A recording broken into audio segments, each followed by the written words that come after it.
Hi guys, today we will start exercise 13.2 from question number 4. क्या दिया आपको question में? A pen stand made of wood is in the shape of a cuboid. एक pen का stand है जो कि लकड़ी से बना हुआ है और वो किस शेप में है? क्यूबॉइड के शेप में. ठीक है. With 4 conical depression to hold pens. उसमें 4 कोन के शेप के गड्ढे बने हुए जिसमें हम पेन को रखते हैं. ठीक है. आपको डायग्राम में दिख रहा है यहाँ पे. इस डायग्राम में देखिए, ये एक पेन का स्टैंड बना हुआ है क्यूबॉइड के शेप का. ठीक है. और इसमें आपको दिख रहे हैं 4 इसमें कॉनिकल डिप्रेशन है, मतलब कि 4 इसमें कोन के साइज के गड्ढे हैं जो कि पेन को रखने के लिए. ठीक है. आपको सेकंड डायग्राम में दिख रहा है कि इसमें किस टाइप से पेन हमने रखी हुई है. ठीक है. ना आगे क्या दिया है क्वेश्चन में? The dimension of cuboid are 15 centimetre by 10 centimetre by 3.5 centimetre. जो क्यूबॉइड की डायमेंशन दी है आपको, लेंथ, ब्रीथ और हाइट कितनी दी है?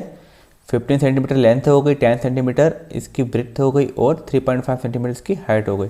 तो हम यहाँ पे इसको मार्क कर देते हैं. 15 सेंटीमीटर इसकी लेंथ हो गई है. ठीक है. तो यहाँ से लेके यहाँ तक इसकी लेंथ हो गई 15 सेंटीमीटर. ठीक है. देन ब्रेथ की बात बोली तो ब्रेथ कितनी उसमें 10 सेंटीमीटर इसकी ब्रेथ हो गई है. तो यहाँ से लेके यहाँ तक इसकी ब्रेथ हो गई 10 सेंटीमीटर.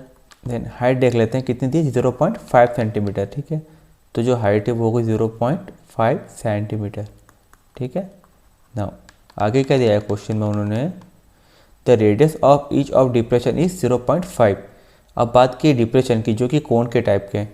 उसकी रेडियस दी हमें कि जो the radius of each of the depression, जहाँ पे 4 कोण है, चारों की रेडियस हमें एक साथ दी है. उन्होंने ईच वर्ड का यूज़ किया यहाँ पे.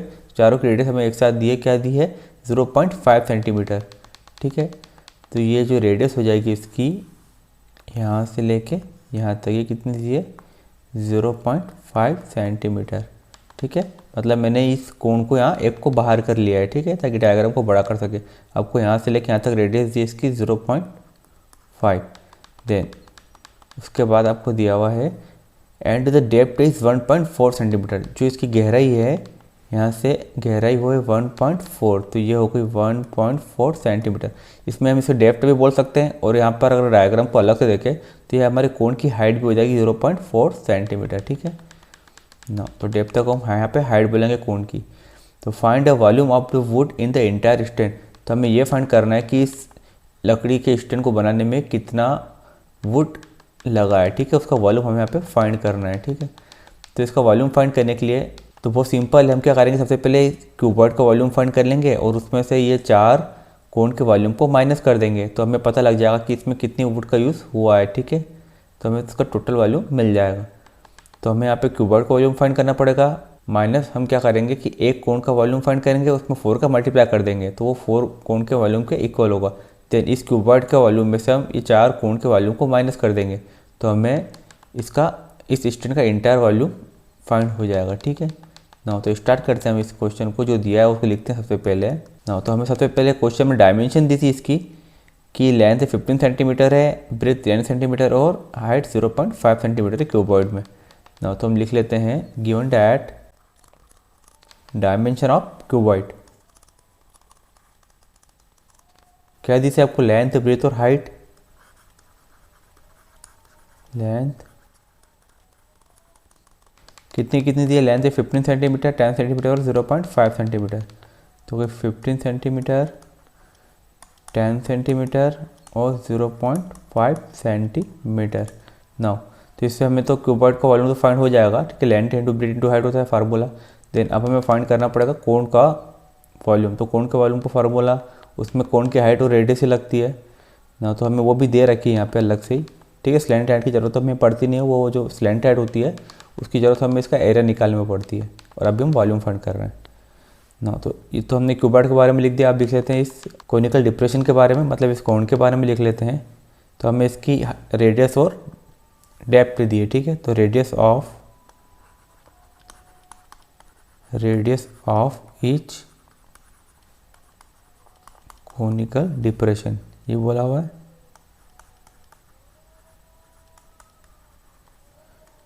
कितनी दी है उन्होंने? 0.5 दे रखी है. तो लिख दिया हमने 0.5 सेंटीमीटर. तो हमने यहाँ पे कोण की हाइट भी 0.5 ली है. तो ये रॉन्ग लिख दिया होगा मैंने. ये आपको 3.5 दे रखी है, आई थिंक 3.5, ठीक है। यहाँ पे 3.5 दी है आपको, यहाँ पे मैंने गलत लिख दिया था। तो ये हो जाएगी इसकी हाइट 3.5 और जो रेडियस दी है आपको कोनिकल डिप्रेशन की 0.5 दे रखी है, ठीक है ना। 0.5 पॉइंट हटा तो अपॉन में 10 हो गया, तो इसे हम 1/2 सेंटीमीटर लिख सकते हैं, ठीक है। 5 1 जा 5 और 5 2 जा 10। अब बात करते हैं डेप्थ, ठीक है। जो कॉनिकल डिप्रेशन की आपको डेप्थ दी है, मतलब जो गहराई दी है, वो कॉनिकल डिप्रेशन के लिए हाइट का वर्क भी करेगी। इसी को हम हाइट भी बोलेंगे कि वो कोन की हाइट है, ठीक है। तो हम लिखते हैं जो दिया है हमको डेप्थ ऑफ कॉनिकल डिप्रेशन दी है, जिसे को हम हाइट भी बोलते हैं। कितनी दे रखी है डेप्थ हमें? 1.4 सेंटीमीटर, ठीक है। तो लिखते हैं 1.4, ये पॉइंट हटा तो अपॉन में हो गया 10, 2 से कैंसिल किया, 2 से 7 टाइम और 2 से 5 टाइम, तो उसको हम लिखेंगे 7/5 सेंटीमीटर ना। अब हमारे पास सारी वैल्यूज़ मिल गई है, देन हमें फाइंड करना है entire volume of the cuboid, ठीक है। मतलब जो पेन का स्टैंड है, इसका हमें इंटायर वॉल्यूम फाइंड करना है। Find the volume of would in the entire stand, ठीक है, कि उसमें कितनी लकड़ी का हमने यूज़ किया हुआ है स्टैंड को बनाने में। तो हम क्या करेंगे, यहाँ पे क्यूबॉइड का वॉल्यूम फाइंड करेंगे, उसमें से इन 4 कोण का वॉल्यूम को माइनस कर देंगे। तो लिखते हैं हम यहाँ पे वॉल्यूम ऑफ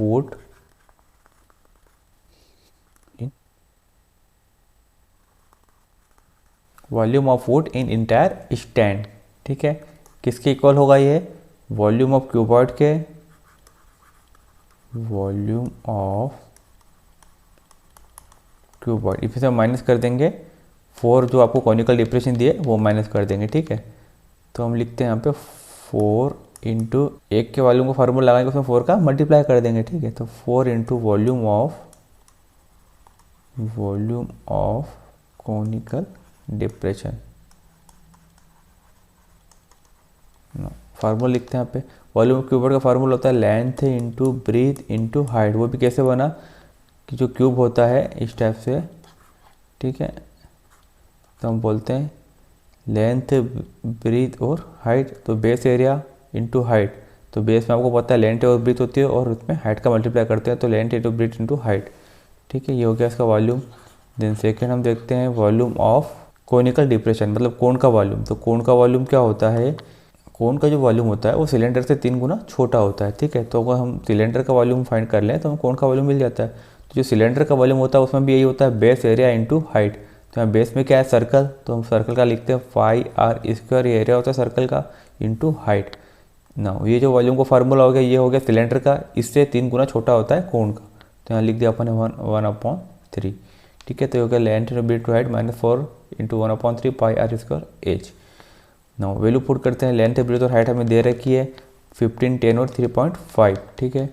लिख दिया 15, 10 इंटू 3.5 माइनस 4/3, पाई की वैल्यू 22/7, रेडियस कितनी दी थी हमें? 0.5 दी थी, ठीक है ना। इसकी रेडियस 0.5 सेंटीमीटर और हाइट है 1.4 सेंटीमीटर, ठीक है।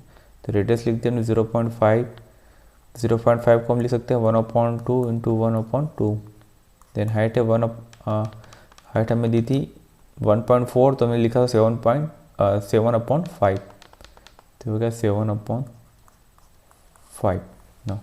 सॉल्व करते हैं इसको, पॉइंट हटा तो अपॉन में हो गया 10, या कुछ नहीं तो 1 लिख दिया, कुछ नहीं तो 1 लिख दिया ना। जो कैंसिल हो रहा है कैंसिल कर देते हैं, इस 10 से 10 कैंसिल हो गया। अब यहाँ ऊपर कुछ कैंसिल नहीं हो रहा है, तो ऊपर बचा आपका 15 इंटू 35 माइनस, यहाँ कुछ कैंसिल हो रहा है, ये 7 से ये 7 को कैंसिल कर दिया। देन ये 2 और ये 2 से 4 पूरा कैंसिल हो गया। अब कुछ कैंसिल नहीं हो रहा है, तो ऊपर हो गया 22 अपॉन में 5 3 जा 15, यहाँ अपॉन में कुछ नहीं तो 1 लिख दिया। देन इनका मल्टीप्लाई करते हैं, 15 5 जा 75, 5 लिख दिया, 7 कैरी, 15 3 जा 45 और 7 हो गया आपका 52, ठीक है। ये हो गया 525 माइनस 22 अपॉन में 15, इधर लिख दिया 1। नाउ एलसीएम लेंगे तो क्या आएगा? 15 1 के 12 में 15, 15 टाइम 15 को ऊपर मल्टीप्लाई करेंगे तो 15 5 या 75, 7 कैरी, ठीक है। 15 2 या 30 और 7 हो गया 37, फिर आई 3 कैरी, फिर 15 5 या 75 और 3 78, हो गया 7 8 7 5 माइनस में 22। ना माइनस कर देते हैं इनको, 5 में से 2 माइनस किया तो 3, देन 7 में से 2 माइनस किया तो 5, देन 8 और 7 अपॉन में 15। कैंसिल हो रहा है तो कैंसिल कर देते हैं, तो डिवाइड तो ऐसे भी करना ही पड़ेगा हमें। डिवाइड करते हैं इसको, 15 बन जाए 15, 15 5 जा 75, 3 बचा तो 35 हो गया, देन 15 2 जा 30, 5 बचा 53 हो गया, नो 15 3 जा 45, नो तो बचा कितना 8, पॉइंट लगा तो 80 हो गया वो, देन फिर 15 5 जा 75, तो बचा 5, ठीक है। अब आगे हम नहीं कर रहे हैं, तो हो गया आंसर हमारा 523.5, और ये वॉल्यूम है तो इसमें यूनिट में क्यूब में होगी, ठीक है। तो सेंटीमीटर दिया था तो सेंटीमीटर का क्यूब होगा यहाँ पे ना। तो हमें जितनी यहाँ पे लकड़ी का यूज़ किया है इस स्टैंड को बनाने में वो हो गई 523.5 सेंटीमीटर का क्यूब, ठीक है। अगर आपको इस क्वेश्चन में कोई डाउट हो तो आप कमेंट बॉक्स में कमेंट कर दीजिएगा। नेक्स्ट क्वेश्चन देखते हैं हम यहाँ पर, क्वेश्चन नंबर 5 देखते हैं। क्या दिया आपको क्वेश्चन में, a vessel is in the form of an inverted cone. एक विजल है मतलब एक बर्तन है जो कि कोन के फॉर्म में है, लेकिन आपको यहाँ पे क्या दिया, इन्वर्टेड कोन, मतलब ये इस टाइप से उल्टा रखा हुआ है, ठीक है। जनरली हम कोन को इस टाइप से रखते हैं, लेकिन यहाँ पर ये कोन उल्टा रखा हुआ है। Then its height is 8 centimetre and the radius of its top which is open is 5 centimetre. आपको इसकी हाइट और रेडियस दी है, हाइट कितनी दी है आपको 8 सेंटीमीटर, ठीक है। तो जो हाइट होगा इसकी दी 8 सेंटीमीटर और इसकी हमें रेडियस दी है 5 सेंटीमीटर, और ये ऊपर से ओपन है, ठीक है। Then it is filled with water up to the brim. इसे वाटर से पूरा फुल कर दिया गया, up to the brim, that means ये पूरा फुल है, इसमें अब कुछ भी खाली जगह नहीं है, ठीक है, पूरी तरह से फुल हो चुका है। Then when lead shots each of which is sphere of radius 0.5 centimetre are dropped into the vessel. जब हम इसमें ये लीड शॉट्स मतलब कि ये गोलियां हैं, लीड मतलब शीशा या कांच क्या बोल सकते हैं, ये गोलियों को इसके अंदर हम डाल रहे हैं जो कि स्पेयर के फॉर्म में है। देन तो क्या बोला उसमें, 1/4 of the water flow out. जब हम इस लीड शॉट्स को इसके अंदर डालते हैं तो इसमें से 1/4 वाटर इसमें से बाहर आ जाता है, ठीक है, यहाँ इस टाइप से। तो आपको बताना है find the number of lead shots dropped into the vigil. आपको ये बताना है कि इसके अंदर कितनी लीड शॉट्स डाली गई है, ठीक है। तो हमें नंबर ऑफ लीड शॉट्स यहाँ पे फाइंड करना है। अब आप देखिए ये जो लीड शॉट्स आपको दिख रही है, अगर हम एक लीड शॉट्स के इसके अंदर डालते हैं, क्योंकि आपको पहले बोल दिया कि पूरा वाटर से फुल है, अगर हम एक लीड शॉट्स के इसके अंदर डालते हैं यहाँ, तो जो वाटर बाहर आएगा वो वाटर इस लीड शॉट्स के वॉल्यूम के इक्वल होगा, ठीक है। अब देखिए यहाँ पे अगर मैंने 1 लीड शॉट डाली तो 1 लीड शॉट के इक्वल वाटर भी यहाँ पे जो पानी यहाँ से बाहर हो जाएगा वो कितना हो जाएगा, 1 लीड शॉट्स के इक्वल वॉल्यूम के इक्वल ही होगा, ठीक है। देन अगर मैंने 2 डालूंगा तो यहाँ से जो वाटर निकलेगा वो 2 लीड शॉट्स के इक्वल होगा। इसका मतलब हम बोल सकते हैं कि यहाँ पे जितनी भी लीड शॉट्स मैं डालूंगा उसका वॉल्यूम और यहाँ से जो पानी बाहर आ रहा है उसका वॉल्यूम दोनों इक्वल होंगे, ठीक है। देन आपको क्वेश्चन में बोला है कि ये जो कोन है मतलब जो विजल है ये पूरा पानी से भरा हुआ है, इसमें कोई भी खाली जगह नहीं है। इसका मतलब हम बोल सकते हैं कि जो ये विजल का वॉल्यूम है ये वाटर के वॉल्यूम के इक्वल है। वॉल्यूम उसी को बोलते हैं कि कोई वस्तु उस पात्र में कितना स्थान घेरती है। इसका मतलब ये पानी इस विजल में जो स्थान घेर रहा है ये भी उसका वॉल्यूम ही होगा। तो हम बोल सकते हैं कोन का वॉल्यूम इस पानी के वॉल्यूम के इक्वल है, ठीक है। तो हमें यहाँ पर ये फाइंड करना है कि यहाँ पे कितनी लीड शॉट्स डाली गई। तो ये तो हमें समझ में आएगा कि जितनी भी लीड शॉट्स हम यहाँ पे डालेंगे उतना ही वाटर यहाँ से बाहर आएगा, मतलब जो वॉल्यूम लीड शॉट्स का होगा वही वॉल्यूम बाहर आए हुए पानी का हो गया। तो हम बोल सकते हैं कि जितना वाटर यहाँ से फ्लो आउट हो रहा है उतनी यहाँ पे हम लीड शॉट्स अंडर डालेंगे। तो हमें यही फाइंड करना है कि कितने लीड शॉट्स हम डालेंगे। तो हम क्या करेंगे कि हमें ये तो नहीं पता कि हमें कितने लीड शॉट्स डालेंगे, लेकिन हमें ये पता है कि यहाँ से कितना वाटर बाहर आ रहा है। उन्होंने बोल दिया है कि यहाँ से विजल में से 1/4 of the water flow out, मतलब जितना विजल का वॉल्यूम है उसका 1/4 वाटर यहाँ से बाहर आ रहा है। हम सबसे पहले क्या करेंगे, वॉल्यूम फाइंड कर लेंगे इस विजल का, उसका 1/4 फाइंड कर लेंगे और 1/4 इसका जो भी होगा वो इसमें डाली गई लीड शॉट्स के वॉल्यूम के इक्वल होगा, ठीक है। तो हम क्वेश्चन को स्टार्ट करते हैं, जो दिया है सबसे पहले वो लिखते हैं, देन आपको अभी और अगर क्लियर नहीं होगा तो आपको और क्लियर हो जाएगा। मैं कर रहा हूँ इस क्वेश्चन को। तो आपको जो दिया वो लिखते हैं सबसे पहले, गिवन डैट, क्या दिया हुआ है आपको, इस कोण की हाइट और रेडियस दी है ना। तो हम लिख लेते हैं हाइट ऑफ विजल,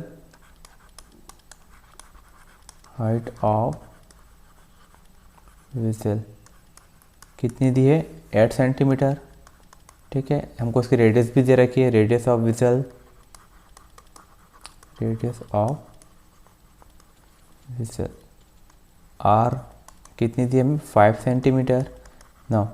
हमें रेडियस और हाइट दोनों मिल गई है, तो इससे हम इसका वॉल्यूम फाइंड कर सकते हैं। ठीक है, मतलब ये जो वाटर है टोटल, इसका वॉल्यूम भी हम यहाँ पे फाइंड कर सकते हैं, क्योंकि जो वॉल्यूम कोण का होगा वही वॉल्यूम इसमें वाटर का भी होगा। तो हमें रेडियस और हाइट दोनों दिए, तो इससे तो हम कोण का वॉल्यूम फाइंड कर सकते हैं। अब बात करते हैं लेट शॉर्ट्स की। तो लेट शॉर्ट्स का वॉल्यूम फाइंड करने के लिए आपको बोला है कि स्फीयर के फॉर्म में है। स्फीयर का वॉल्यूम फाइंड करने के लिए इसमें हाइट तो होती नहीं है लेट मतलब स्फीयर में, तो इसमें रेडियस होती है। तो हमें इसकी रेडियस दे रखी है उन्होंने, कितनी दी है, 0.5 सेंटीमीटर। ठीक है, ये दिया है आपको 0.5 centimetre are dropped into the vessel. तो 0.5 इसकी रेडियस हो जाएगी यहाँ से यहाँ तक, ये हो गई 0.5। तो हम लिख सकते हैं रेडियस ऑफ लेट शॉर्ट से कितनी है, 0.5, रेडियस ऑफ लेट शॉर्ट कितनी हो गई, 0.5। ठीक है, पॉइंट हटाया तो अपन में 10 लिख दिया, तो हो गया 1/2 सेंटीमीटर ना। यहाँ पे आप देख लेंगे रेडियस ऑफ विजल भी आर है और रेडियस ऑफ लेट शॉर्ट भी मैंने आर लिया, तो एक को R1 लिख देता हूँ और एक को R2 दे दिया मैंने नाम। ठीक है, ताकि कंफ्यूजन ना हो। देन इसमें वॉल्यूम फाइंड करने के लिए सिर्फ हमें रेडियस की ज़रूरत पड़ती है, क्योंकि इसमें हाइट तो होती ही नहीं है। ठीक है, स्पेयर में हाइट नहीं होती है, तो हमें सिर्फ रेडियस की ज़रूरत पड़ती है, हमें यहाँ पे रेडियस दी है। अब हमें जो फाइंड करना है वो फाइंड क्या करना है, find the number of lead shorts. ये हमें फाइंड करना है कि इसमें कितनी लेट शॉर्ट्स डाली गई। तो लिखते हैं हम यहाँ पे नंबर ऑफ लेट शॉर्ट्स, ये हमें फाइंड करना है कितनी डाली है। ठीक है, तो हम क्या कर लेते हैं, लेट कर लेते हैं कि number of lead shorts n है। ठीक है, तो हम इसको यहाँ पे लेट कर लेते हैं कि जो है ये n है, हमको नहीं पता कितनी डाली गई है, तो हमने इसको लेट कर लिया कि let number of lead shots equal to n। Let को आप आगे भी लिख सकते हैं ना।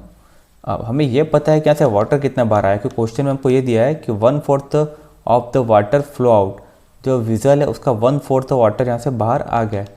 तो हम ये लिख सकते हैं जो वाटर बाहर आया है 1/4, उसका वॉल्यूम और जो इसमें लेट शॉर्ट हम डाल रहे हैं उसका वॉल्यूम दोनों इक्वल है। ठीक है, क्योंकि आपको मैंने बता दिया कि इस टाइप से इक्वल होगा, जितनी लेट शॉर्ट हम इसके अंदर डालेंगे उतना ही वाटर यहाँ से बाहर आएगा, और जितना वाटर बाहर आएगा वो हमें यहाँ पे दिया हुआ है कि 1/4 वाटर बाहर आ रहा है। ठीक है, तो हम यहाँ पे लिख देते हैं volume of water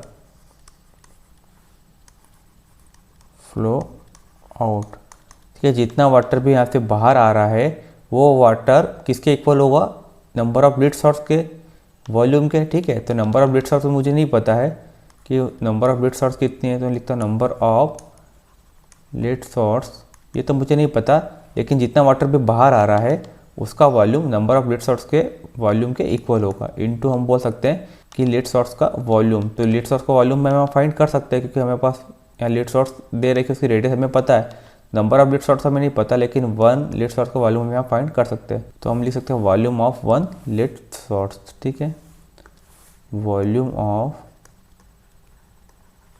1 lead shots. ठीक है ना, तो मैंने आपको बताया था कि यहाँ पे हम जितनी भी लेट शॉर्ट्स डालेंगे उतना ही वाटर यहाँ से बाहर आएगा। तो मैंने इसी को लिख दिया लाइन को कि volume of the water flow out, जितना वाटर भी यहाँ से फ्लो आउट हो रहा है उतनी इसके अंदर हम लेट शॉर्ट्स डाल रहे हैं उसका वॉल्यूम के इक्वल ना। तो number of lead shots into volume of 1 lead shot. ठीक है, यहाँ मैंने 1 क्यों लिया है, क्योंकि हमें 1 का वॉल्यूम फाइंड करना, अगर यहाँ पे 2 होगी तो यहाँ पे 2 के इक्वल पानी बाहर आएगा, अगर यहाँ पे 3 होगी तो हमें 3 के इक्वल पानी बाहर आएगा। ठीक है, इस टाइप से हम 1 का यहाँ पे वॉल्यूम फाइंड करेंगे, उसमें नंबर ऑफ लेट शॉर्ट्स का मल्टीप्लाई कर देंगे, तो जितना वाटर बाहर आएगा वो हमें यहाँ पे मिल जाएगा। तो हमें क्वेश्चन में ये दिया हुआ है कि volume of water flow out, कितना वाटर यहाँ से बाहर आया है, कितना वाटर यहाँ से बाहर आया है, 1/4 वाटर बाहर आया है किसका, विजल का। तो हम लिख सकते हैं 1/4 into volume of conical vigil. ठीक है, कोनिकल विजल। ठीक है। नंबर ऑफ लीड शॉट्स तो हमने एन अभी लेट किया है, तो मैं एन लिख देता हूँ into volume of one lead shots, ठीक है। तो इसको भी अभी ऐसा ही लिख रहा हूँ मैं, volume of one lead shots, ठीक है ना। अब इनका फार्मूला लिख लेते हैं हम। कोनिकल विसल का वॉल्यूम का फार्मूला भी हमारे पास, और ये जो लीड शॉर्ट्स है स्पेयर का फॉर्म है, इसका फार्मूला भी है हमारे पास। तो लिख लेते हैं हम इसको, ये हो गया 1/4 इंटू कोनिकल विसल के वॉल्यूम का फार्मूला, मतलब कोण का वॉल्यूम। तो कोण का वॉल्यूम हम कैसे फाइंड करते हैं, मैंने जब आपको इसका इंट्रोडक्शन दिया था तब आपको ये बताया था कि जो कोण होता है वो सिलेंडर का 1/3 होता है, ठीक है। मतलब उससे 3 गुना छोटा होता है। तो सिलेंडर का वॉल्यूम क्या होता है, बेस एरिया इंटू हाइट होता है। तो बेस एरिया में आपको दिख रहा है सर्कल है, तो होता है पाई आर का स्क्वायर, ये होता है बेस एरिया, और इसमें हाइट का मल्टीप्लाई करते हैं तो सिलेंडर का वॉल्यूम बन जाता है। और जो कोण का वॉल्यूम होता है वो सिलेंडर से 3 गुना छोटा होता है, तो इसके आगे हम लिखते हैं 1/3, ठीक है ना। यहाँ हमें number of lead shots find करना है, तो एन की जगह पे हम एन ही लिखेंगे, equal to volume of one lead shots, और ये किसके फॉर्म में, स्फीयर के फॉर्म में। अब स्फीयर के वॉल्यूम का फार्मूला क्या होता है, जो स्फीयर होता है वो कोण का डबल होता है, ठीक है। तो कोण का अभी हमने ये लिखा है 1/3 पाई स्क्वायर एच। तो जो स्फीयर का वॉल्यूम का फार्मूला होता है कोण का डबल होता है। तो यहाँ 1 है तो वहाँ पे क्या हो जाएगा 2, ठीक है, 2/3 पाई आर स्क्वायर एच। लेकिन जो स्फीयर होता है उसमें हाइट नहीं होती, ठीक है। जो स्फीयर होता है इस टाइप से पूरा गोल होता है, इसमें हाइट नहीं होती। इसमें हाइट की यहाँ पे क्या होती है, रेडियस। यहाँ भी रेडियस और ये भी रेडियस, मतलब अगर हम इसकी हाइट की बात करें तो 2 रेडियस के इक्वल होगी इसके डायमीटर के। तो हम हाइट की जगह पे क्या लिख सकते हैं, आर प्लस आर, मतलब 2r लिख सकते हैं हाइट की जगह पे। तो ये हाइट को हटा के हम यहाँ क्या लिख देते हैं 2r, ठीक है। तो हो जाता है 2r। तो यहाँ पे 2 × 2 का मल्टीप्लाई हो जाएगा तो क्या हो जाएगा, ये 4 हो जाएगा, ठीक है। तो 2 × 2 का मल्टीप्लाई हुआ तो ये हो गया 4, और r में r का मल्टीप्लाई हुआ तो क्या हो जाएगा r का क्यूब, ठीक है। तो इस टाइप से फार्मूला मैंने डिराइव करा था इंट्रोडक्शन पार्ट में, अगर आपने नहीं देखा हो तो उसे देख लीजिएगा। तो ये हो गया volume of one lead shots, जो कि वॉल्यूम ऑफ स्फीयर ही है, ठीक है। देन अब देखते हैं कुछ कैंसिल हो रहा है तो उनको कर देते हैं। आप देख रहे हैं पाई यहाँ पर भी है और पाई यहाँ पर भी है, इसको अपॉन में जाकर अगर ले जाएंगे तो पाई को मैं यहीं से कैंसिल कर देता हूँ, पाई से पाई को ना। अब रेडियस की बात करें तो हमने R1 और R2 दोनों अलग अलग ले रखी है, ठीक है। जो वॉल्यूम ऑफ कोनिकल विसल है इसकी रेडियस मैंने R1 ली थी, ठीक है। तो इसकी R1 हो गई और इधर R2 हो गई, ठीक है। तो ये कैंसिल नहीं होंगे क्योंकि रेडियस अलग अलग है ना। हम इनकी वैल्यू पुट कर देते हैं, तो ये हो जाएगा 1/4 3 12। देन रेडियस किसकी, कोनिकल विसल की, R1 कितनी लिए यहाँ पे रेडियस 5 सेंटीमीटर, ठीक है। तो इसको लिखेंगे 5 × 5, और हाइट कितनी है कोनिकल विसल की 8 सेंटीमीटर थी, इक्वल टू n × 4/3 इंटू इसकी रेडियस ऑफ लीड शॉर्ट्स तो कितनी थी 1/2 है, तो हो जाएगा 1/2 इंटू 1/2 इंटू 1/2, क्योंकि क्यूब लगा है, ठीक है। नाउ यहाँ पे जो कैंसिल हो रहा है उनको कैंसिल कर देते हैं। ये 2 और 2 कैंसिल हो गया तो 4 भी कैंसिल हो गया यहाँ पे। देन यहाँ पर 4 से 4 2 जा 8 और 4 3 जा 12, ठीक है। मल्टीप्लाई कर देते हैं, 5 5 पे 25 और 25 2 जा 15/3 equal to number of lead shots into ऊपर तो कुछ नहीं बचा तो हो गया 1/3 2 जा 6, ठीक है। नाउ ये 6 इधर ऊपर चले जाएगा तो हो जाएगा 15 × 6/3 इक्वल टू n, ठीक है। 3 2 जा 6 ना, तो n इक्वल टू हो जाएगा हमारे पास 15 2 जा 100 ना। तो जो ये n आया है ये क्या है 100 लीड शॉट्स, ये लीड शॉट्स की संख्या हो गई, ठीक है। इसका मतलब हम उसमें 100 लीड शॉट्स डालेंगे तो जो विजल का 1/4 वाटर यहाँ से बाहर आएगा, ठीक है। हमें यहाँ पे वाटर का वॉल्यूम मालूम था कि 1/4 वाटर यहाँ से बाहर आ रहा है, ठीक है। उसी से हमने क्या करा, उसका कंपेयर कर लिया इस लीड शॉट्स के वॉल्यूम से, ठीक है। तो यहाँ पे 100 लीड शॉट्स हम डालेंगे तो जो वाटर होगा वो 1/4 वाटर यहाँ से बाहर आ जाएगा, ठीक है। अगर आपको इस क्वेश्चन में कोई डाउट हो तो आप कमेंट बॉक्स में कमेंट कर दीजिएगा। नेक्स्ट क्वेश्चन देखते हैं ना, क्वेश्चन नंबर 6 देखते हैं क्या दिया है क्वेश्चन में। A solid iron pole consists of a cylinder of height 220 centimeter and a base diameter 24 centimeter, which is surmounted by another cylinder of height 60 centimeter and radius 8 centimeter। मतलब आपको question में ये दिया हुआ है कि एक सॉलिड आयरन पोल है जो कि बना हुआ है दो सिलेंडर से मिलकर बना हुआ है, ठीक है। उसमें से बड़ा वाला सिलेंडर जो आपको दिया हुआ है उसकी हाइट ये 220 सेंटीमीटर एंड जो उसका डायमीटर दिया हमें 24 सेंटीमीटर, और एक और सिलेंडर है जो उसको ऊपर सरमाउंटेड किया हुआ है, मतलब जो ये बड़े वाले सिलेंडर के ऊपर रखा हुआ है, इससे मिलके एक पूरा पोल बना हुआ है आपका। देन छोटे वाले सिलेंडर के लिए आपको हाइट दिए 60 सेंटीमीटर एंड रेडियस दिए 8 सेंटीमीटर। देन आपको आगे क्वेश्चन में बोला हुआ है find the mass of the pole given that 1 centimetre cube of iron has approximately 8 gram mass. हमें यहाँ पे जो फाइंड करना है वो यहाँ पे इसका मास फाइंड करना है, जो पोल है इसका मास फाइंड करना है। अब मास फाइंड करने के लिए हमारे पास ऐसा कोई फार्मूला नहीं है, लेकिन उन्होंने हमें एक हिंट दे रखी है, जो 1 सेंटीमीटर क्यूब आयरन है वो किसके इक्वल है 8 ग्राम मास के। तो 1 सेंटीमीटर क्यूब जो आयरन है वो इक्वल है 8 ग्राम मास के। तो 1 centimetre cube iron equal to 8 gram mass. तो हम ये जो 1 सेंटीमीटर क्यूब आपको यहाँ पे दिया हुआ है, ये सेंटीमीटर क्यूब जो यूनिट होती है वॉल्यूम की यूनिट, ठीक है। हमने अभी इतने सारे क्वेश्चन किए, सब में हम आंसर में सेंटीमीटर क्यूब या मीटर क्यूब स्टेप्स यूज़ कर रहे थे। तो सेंटीमीटर क्यूब जो यूनिट होती है वॉल्यूम की ना, हमें 1 सेंटीमीटर क्यूब का वॉल्यूम इक्वल टू हमें दिया हुआ 8 ग्राम मास। तो अगर हम इस पूरे पोल का वॉल्यूम निकाल लें तो हम उसमें 8 का मल्टीप्लाई करेंगे तो हमें पता लग जाएगा कि इस पोल का मास कितना है, ठीक है। तो हमें क्या करना पड़ेगा, एक तरीके से इस पूरे पोल का वॉल्यूम हमें पहले फाइंड करना पड़ेगा नो। तो इस पोल का वॉल्यूम फाइंड करने के लिए हमें इन दोनों सिलेंडर का वॉल्यूम फाइंड करना पड़ेगा और दोनों को प्लस करना पड़ेगा, तो हमें इस पूरे पोल का वॉल्यूम फाइंड हो जाएगा नो। पहले क्वेश्चन में जैसा उन्होंने बोला है कि दोनों कि छोटे वाले सिलेंडर को बड़े वाले सिलेंडर पे सरमाउंटेड किया हुआ है, तो हम भी उसको इसके ऊपर सरमाउंटेड कर देते हैं, इसको रख देते हैं इसके ऊपर, ठीक है। अब ये पूरा एक पोल कंप्लीट हो गया है। अब हमें इसका वॉल्यूम फाइंड करना है। देन वॉल्यूम जो भी फाइंड करेंगे हम, जितना भी वॉल्यूम इसका आएगा, तो हमें ये दिया हुआ है कि 1 सेंटीमीटर क्यूब आयरन 8 ग्राम के इक्वल है। तो जितना भी वॉल्यूम आएगा उतना सेंटीमीटर क्यूब इक्वल टू हम 8 का उसमें मल्टीप्लाई कर देंगे, तो हमें इसका मास, पूरे पोल का मास हमें यहाँ पे मिल जाएगा ना। तो जो दिया हुआ है सबसे पहले हम वो लिखते हैं ना। क्वेश्चन में हमको क्या क्या दिया हुआ है, a solid iron pole consist of a cylinder of height 220 centimetre. जो बड़ा वाला सिलेंडर है उसकी हाइट कितनी है 220 सेंटीमीटर, एंड उसका बाद हमें उसका डायमीटर दिया हुआ है, बेस डायमीटर 24 सेंटीमीटर। जो डायमीटर है ये 24 सेंटीमीटर है।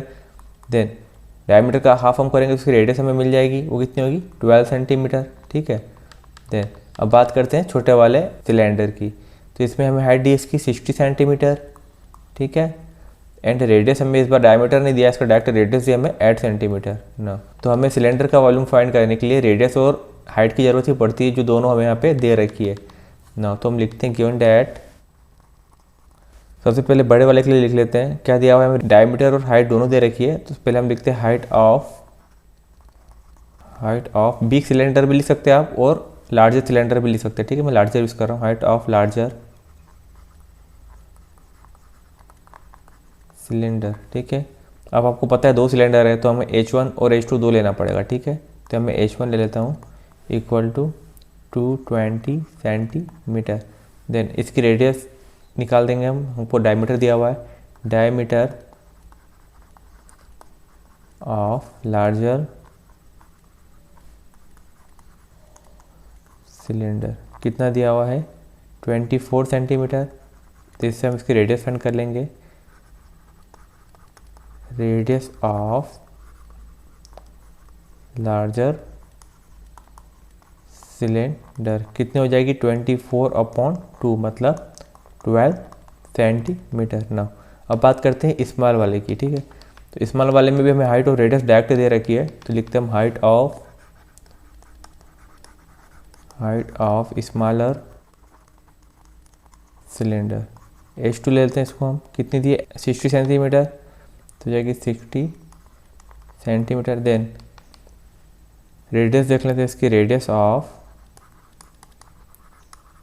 स्मॉलर सिलेंडर ये हो जाएगी R2 इक्वल टू 8 सेंटीमीटर दी है, ठीक है ना। अब हमें क्या फाइंड करना है, इस पूरे का वॉल्यूम फाइंड करना है, ठीक है। तो वॉल्यूम फाइंड करते हैं इसमें, लिखते हैं यहाँ पे टोटल वॉल्यूम ऑफ पोल। ठीक है, इस पोल का टोटल वॉल्यूम कितना हो जाएगा, लार्जर वाले सिलेंडर का वॉल्यूम प्लस स्मॉल वाले सिलेंडर का वॉल्यूम। ठीक है, दोनों को प्लस कर देंगे हम, तो वॉल्यूम ऑफ लार्जर सिलेंडर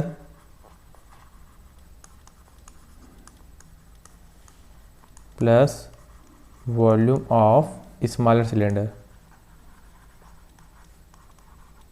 ठीक है, नो सिलेंडर के वॉल्यूम का फार्मूला क्या होता है, बेस एरिया इनटू हाइट। तो बेस में आप देख लें सर्कल है, तो सर्कल के एरिया का फार्मूला होता है पाई आर स्क्वायर, और हाइट का मल्टीप्लाई करेंगे बेस एरिया इनटू हाइट, तो क्या एच। ठीक है ना, हमने ना अब देखते हैं वॉल्यूम ऑफ स्मॉलर सिलेंडर, तो भी यही होगा पाई आर स्क्वायर एच, लेकिन हमने लार्जर वाले के लिए यहाँ पे R1 और H1 लिया है और स्मॉल के लिए R2 और H2 लिया है। ठीक है, पाई दोनों में सेम है, तो पाई को हम यहाँ पे कॉमन ले सकते हैं। देन ये हो जाएगा R1 square H1 plus R2 square H2।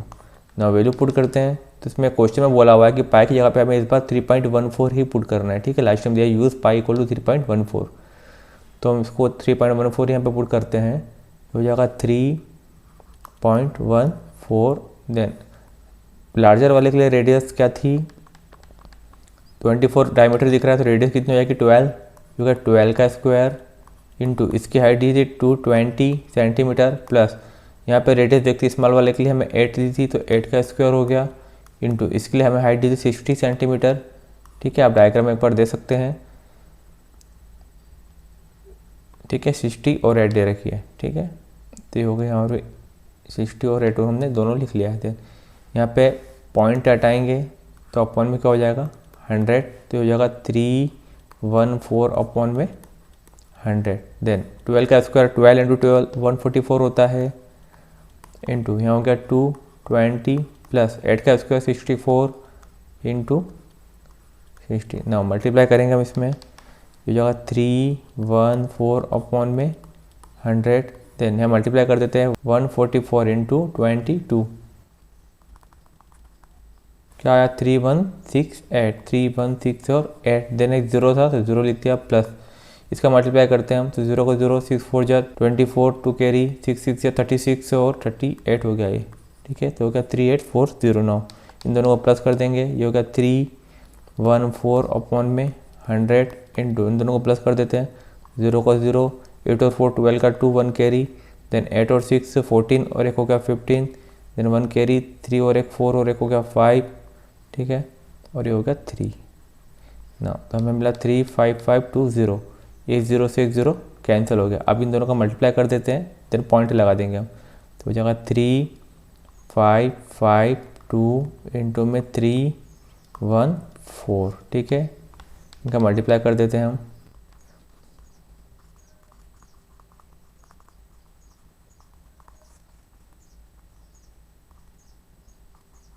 हमें यहाँ पे मिला 1115328 अपॉन में 10 है, तो यहाँ पे एक नंबर छोड़ के पॉइंट लगा देंगे, तो हो जाएगा 1115328। ये भी क्या निकाला हमने, वॉल्यूम। ठीक है, जो इस पोल का वॉल्यूम था हमने निकाल लिया 1115328 सेंटीमीटर क्यूब।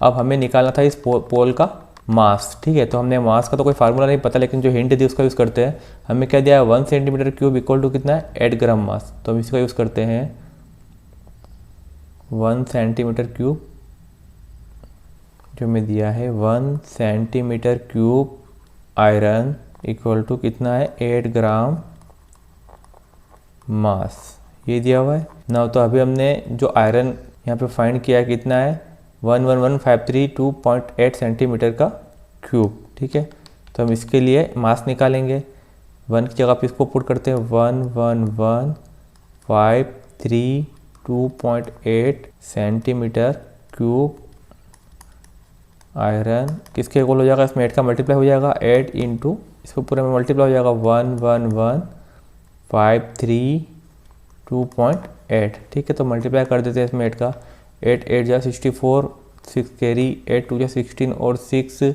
22, फिर आई 2 कैरी। ठीक है, फिर 8 3 जा 24 और 2 26 2 कैरी, फिर 8 5 जा 40 और 2 42 4 कैरी हो जाएगा यहाँ पे, देन 8 1 जा 8 और 4 12 का 2 1 कैरी, 8 1 जा 8 और 1 हो गया 9, देन 8 1 जा 8, यहाँ पे पॉइंट था तो एक नंबर छोड़ के अभी पॉइंट लग जाएगा। तो हमें जो मास की वैल्यू मिली है 892262.4 ग्राम, ठीक है ना। तो हमें 1 सेंटीमीटर क्यूब आयरन का मास दिया था, तो हमने इतने सेंटीमीटर क्यूब का मास फाइंड कर लिया, मतलब पूरे पोल का मास जो होगा वो इतने ग्राम होगा। अगर हमें इसे किलोग्राम में कन्वर्ट करना होगा तो हम क्या करेंगे, हम जानते हैं कि 1 किलोग्राम इक्वल टू होता है 1000 ग्राम, ठीक है। तो इसको हम इस टाइप से लिख सकते हैं कि 1/1000 किलोग्राम इक्वल टू 1 ग्राम, ठीक है। हमने 1000 उसके अपॉन में लिख दिया, तो यहाँ पे हमें मिल गया कि जो 1 ग्राम है इक्वल टू हो जाएगा 1/1000 किलोग्राम के, ठीक है ना। तो हमें 1 ग्राम इक्वल टू 1/1000 किलोग्राम मिल गया। अगर हमें ग्राम को किलोग्राम में कन्वर्ट करना होगा तो उसमें 1000 का डिवाइड करना पड़ेगा, ठीक है ना। तो यहाँ हमें ग्राम दिया है, अगर हमें इसे किलोग्राम में कन्वर्ट करना है तो हम इसको इस टाइप से कर सकते हैं। 1 ग्राम इक्वल टू 1/1000 किलोग्राम होता है, तो क्या 892262.4 ग्राम इक्वल टू हम लिख सकते हैं इसके इक्वल में, जैसे 1 के इक्वल में हमने लिखा था 1 ग्राम इक्वल टू 1/1000, तो इसके इक्वल में भी हम ये लिखेंगे, इसका अपॉन में 1000 कर देंगे तो किलोग्राम में कन्वर्ट हो जाएगा। 2262.4 अपॉन में 1000, ठीक है। तो ये हो गया किलोग्राम। 1000 से अगर हम इसको डिवाइड करेंगे तो जो पॉइंट है 3 नंबर और आगे हो जाएगा, ये हो जाएगा 892.2624 किलोग्राम, ठीक है। तो हमने जो मास था इसमें किलोग्राम में भी निकाल लिया और ग्राम में भी निकाल लिया। आप आंसर को यहाँ तक भी छोड़ के आ सकते हैं, क्योंकि क्वेश्चन में हमको ऐसा नहीं बोला कि तो किलोग्राम में कन्वर्ट करना है, ठीक है। ठीक है, अगर आपको इस क्वेश्चन में कोई डाउट हो तो आप कमेंट बॉक्स में कमेंट कर दीजिएगा ना। Thank you.